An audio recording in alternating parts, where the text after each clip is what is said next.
وحير كهرنا مد كلا واتي يدنا لهيد حير كي جنسك إيا كفسك ودادان نودي دي أو كهر يمد si ay toosh ugu ifiso wadaada waxan diidan yaa diiday ummadii muslimka diiday baarlamaankii baa diiday wadaad cid aan ahayn baa diiday wax urayaad meesha keenteen oo laga yaqiiqsado oo qashin ah rag waa isguursado dumarkuna hay isguursadeen ninkuna xaaskiisa haduu u tago wazino haduu kufsi baa la yiraahdaa hadday labadan taata caadi isu ogolaadaan zina ma xor weeye way isfulfuuli karaan waxaasa intay la shiriimaadeen oo ummaddu maya tiri bay doonaysaa inay tiraahdo dhowr wadaad baa noo diiday dhowr wadaad oo kuwa waa madaxdii maxay shariicadu u tiri war guriyihiina jooga waxa wax ka daran baa laga baqay waxa wax ka daran baa laga baqay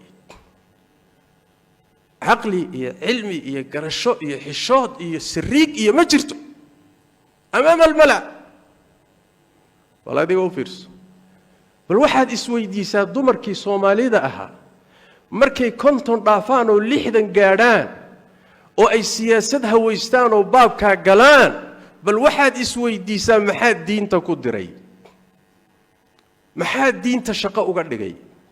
محا وحينا قرنين أي أقليان maxay qiyamka iyo akhlaaqda ummadda u weerarayaan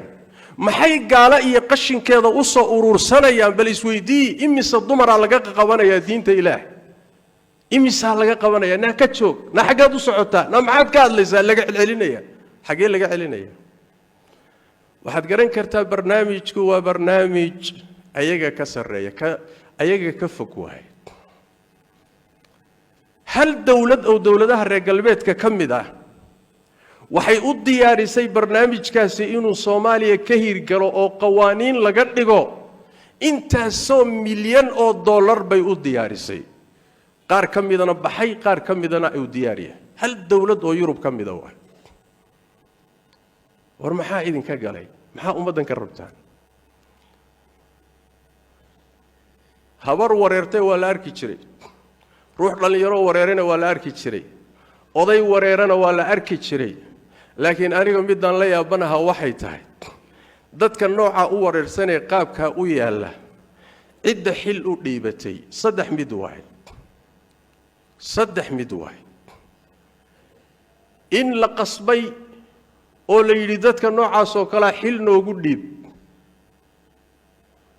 oo macnaheedu noqonayo ummadan aad hor joogtay sideedaba taladeeda ummada kala leh mooyee adigu khiyaar ma lihid maye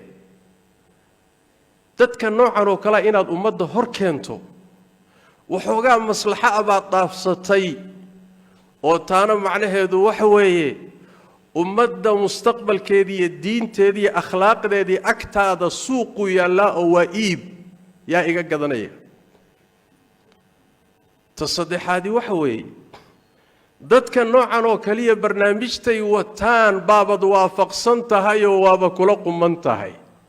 saddex khiyaar oo midba midka kale ka xun yahay waay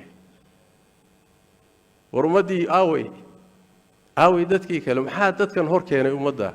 maxaa loogu horwadaa maxaa loogu soo celcelinayaa bal isweydii